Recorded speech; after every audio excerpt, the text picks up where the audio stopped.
It is 6 months to go until Uganda's presidential election, and campaign rallies have been banned because of the coronavirus pandemic. The Electoral Commission has urged candidates to use media instead to get their message to voters. But the opposition says they don't have fair access to the country's broadcasters. In a moment, I'll be talking to the man who's emerged as the strongest presidential aspirant. But first, this report on the country's first virtual campaign. Betty Nachiaga relies on the radio for information about Uganda's elections due in February next year. She loves political rallies, but she won't attend any this time.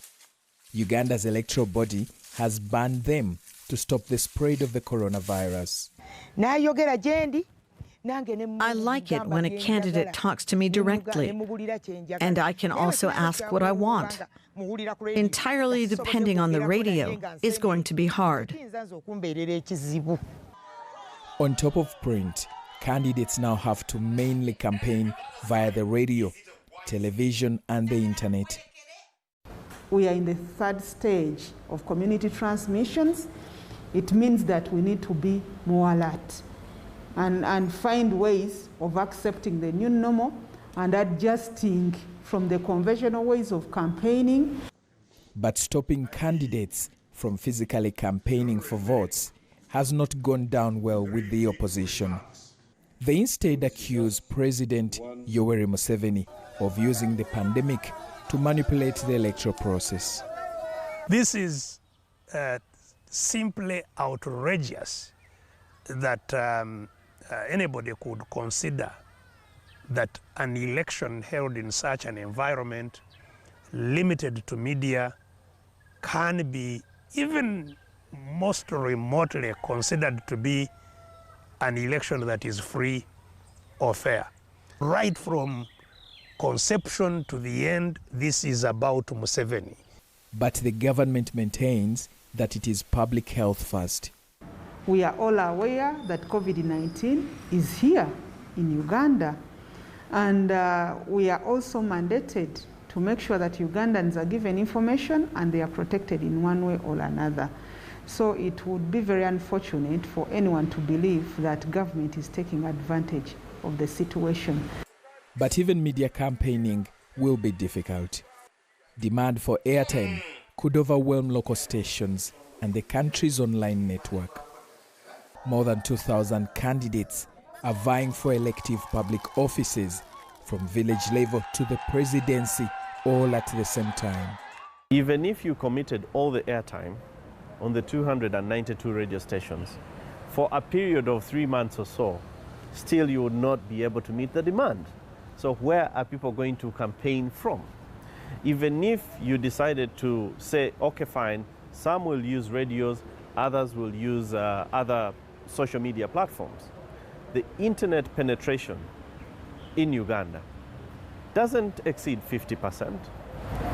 For voters like Nachiaga, that could mean not getting information from some candidates. And for the politicians whose message won't reach her, that could cost them her vote. And I'm now joined by Robert Kyagulanyi, better known as Bobby Wine. He is a member of the Ugandan Parliament and is running for president in next year's election. Welcome to DW News Africa, sir. Do you think not being able to hold rallies is going to affect your campaign? Sure, it's actually not only the inability to hold rallies, but we cannot meet, we cannot go on radio stations. The last time I was supposed to go on a radio station, the military surrounded the radio station, beat up people and started arresting and harassing them. In Uganda, while the regime, the Minister of Health and other people from the ruling party are going around holding mass rallies and mass processions, the people, the members of the opposition, particularly those from the People Power Movement, which is having the National Unity Platform as a political wing, are completely not allowed to express themselves, to meet people, or to have any kind of political engagement. That is the situation in Uganda, although the people of Uganda are fighting back. You've had about 2 years to make your case to the people of Uganda.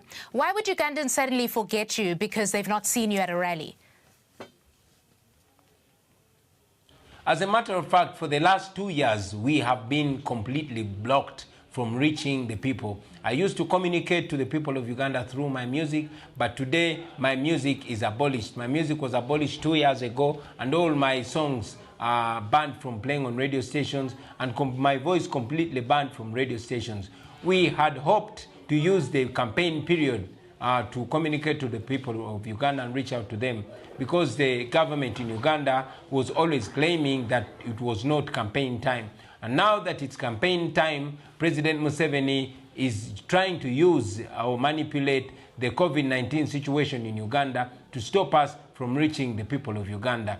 Of course, it's going to affect us greatly, because the people of Uganda need to make an informed decision. Unfortunately, while President Museveni has been moving around the country campaigning, he has blocked us from reaching out to the people of Uganda. And now that it is campaign time, still he does not allow anybody from the opposition to reach out to the people of Uganda.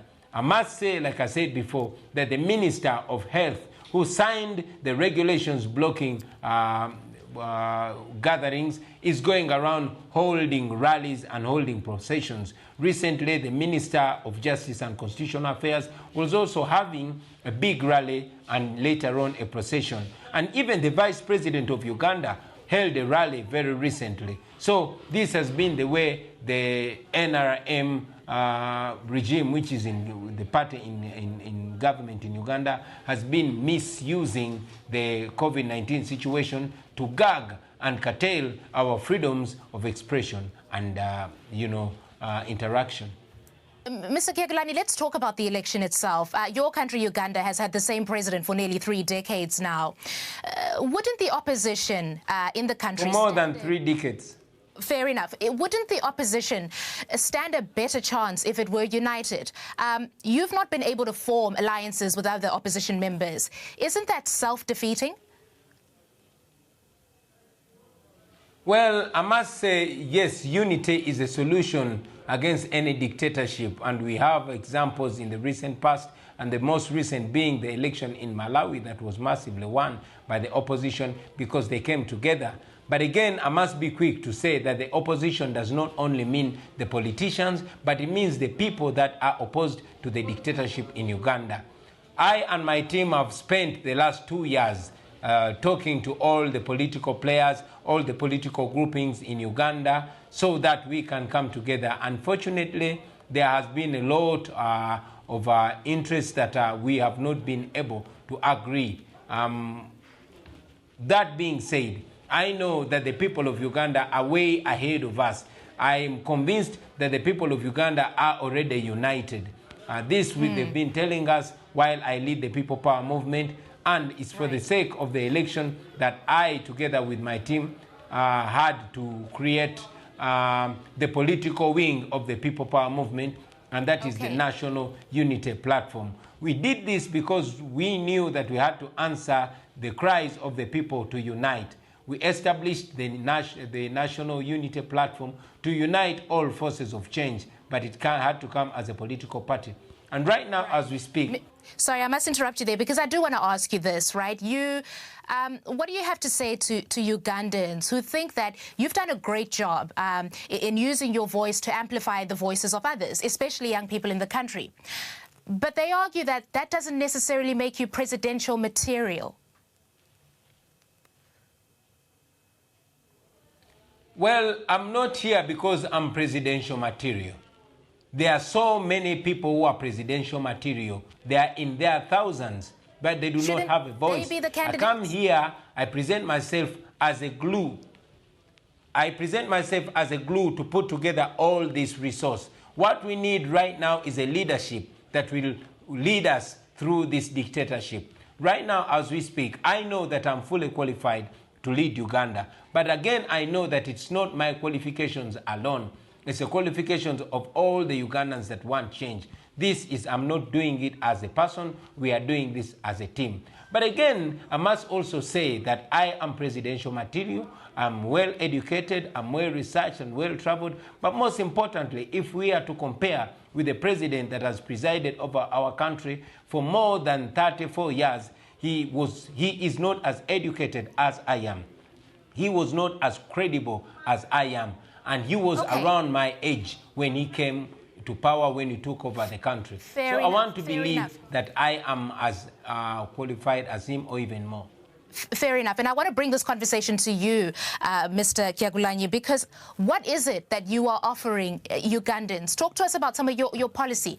Let's talk about next year's election. Assuming you get the job and you are president of Uganda, what is the first thing, for example, that you'll do as the president? I, together with my team, want to put an end to a lawless leadership. We have 5 core principles that we are targeting. One is the rule of law and respect for human rights, which you don't have in Uganda. The laws exist. We have the most beautiful constitution, and we have amazing laws which we do not respect, which the government in Uganda does not respect. So we want to return the rule of law and the respect for human rights. As a common person, one of our biggest cries has been the health sector, because we lose so many people that we shouldn't be losing. More than 300 children a day and more than 19 women giving birth die in Uganda on a daily basis. We want to improve the health sector. We want to improve education. We want to improve agriculture, because that is the bedrock of our economy. We want to bring back the ownership of the natural resources and land of our country to the hands of the people. And most importantly, finally, we want to unite our deeply divided country, divided along ethnic, class, and religious and political lines. We want to unite our country and then project a better image of our country, because we as Ugandans, we are better than the way we are being represented, or rather misrepresented.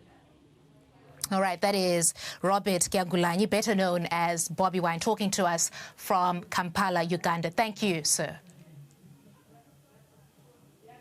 Thank you very much.